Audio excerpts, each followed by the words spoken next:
রাশিয়ার ভূখণ্ডের গভীরে হামলার জন্য ইউক্রেনকে আমেরিকার সরবরাহকৃত দূরপাল্লার অস্ত্র ব্যবহার নিষিদ্ধ করার যে দাবি ওয়াশিংটন করে তা আর বিশ্বাস করা যায় না, কারণ কুরস্কে আমেরিকার তৈরি গ্লাইড বোমা ব্যবহার করে হামলা করেছে ইউক্রেন, এমনটাই বলেছে আমেরিকায় মস্কোর রাষ্ট্রদূত আনাতোলি আন্তনভ। ইউক্রেনের প্রেসিডেন্ট ভ্লাদিমির জেলেনস্কি কুরস্ক অঞ্চলে কিয়েভের চলমান অনুপ্রবেশের সময় রাশিয়ার ভেতরে দূরপাল্লার হামলা চালানোর অনুমতি পাওয়ার জন্য পশ্চিমা সমর্থকদের পুনরায় আহ্বান জানাতে শুরু করেছে। পেন্টাগন গত সপ্তাহে বলেছে তাদের অবস্থান অপরিবর্তিত রয়েছে। ইউক্রেনের জন্য এখনও রাশিয়ার ভেতরে ৩০০ কিলোমিটার পর্যন্ত আক্রমণের জন্য আমেরিকার সরবরাহকৃত ক্ষেপণাস্ত্র ব্যবহার নিষিদ্ধ রয়েছে। বলে রাখা ভালো, চলতি বছরের শুরুর দিকে আমেরিকার তৈরি অস্ত্র দিয়ে রাশিয়ায় হামলা চালানোর জন্য ইউক্রেনকে অনুমতি দেয় মার্কিন প্রেসিডেন্ট জো বাইডেন।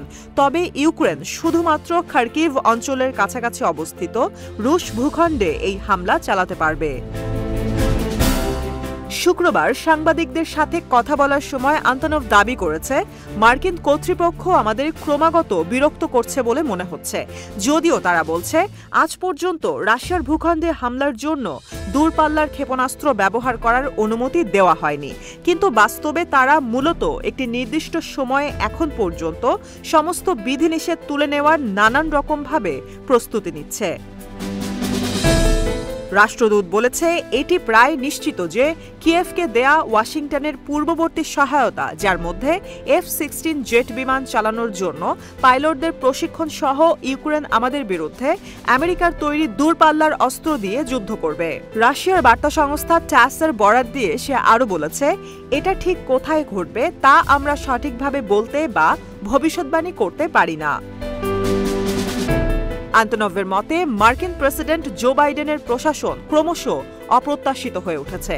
আগামীকাল আপনি এবং আমি জেগে উঠলে পুরো পৃথিবী যে বদলে যাবে না তার কোনো নিশ্চয়তা নেই। আমেরিকা কখন কোন পরিস্থিতিতে কি আচরণ করবে তা বলাও খুব কঠিন।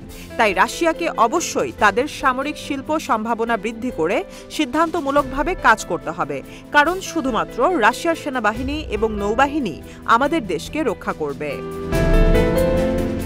বৃহস্পতিবার রাশিয়ার চ্যানেল 1-এর একটি লাইভ অনুষ্ঠানে আন্তনভ বলেছে, কুরস্ক অঞ্চলে আক্রমণ করার ইউক্রেনের পরিকল্পনা সম্পর্কে মার্কিন কর্তৃপক্ষ অবগত ছিল না, এমন দাবি তার বিশ্বাস হয় না। সে বলেছে, আমি দৃঢ়ভাবে নিশ্চিত যে কিয়েভ তাদের প্রভুদের কাছ থেকে অনুমতি ছাড়া অগ্রসর হওয়ার সিদ্ধান্ত নিতে পারে না। তারা ওয়াশিংটনের সম্মতি ছাড়া আমাদের দিকে একটি আঙ্গুলও তাক করার সাহসও পেত না। সব শেষে রাশিয়ার ভূখণ্ডে প্রবেশ করা ইউক্রেনীয় সেনাদের পরিণতির বিষয়ে মন্তব্য করে রাষ্ট্রদূত বলেছে, কোনো সন্দেহ নেই যে তাদের ধ্বংস করা হবে। পেছনে যাওয়ার সুযোগ তাদের দেওয়া হবে না, তাদের ধ্বংস অনিবার্য।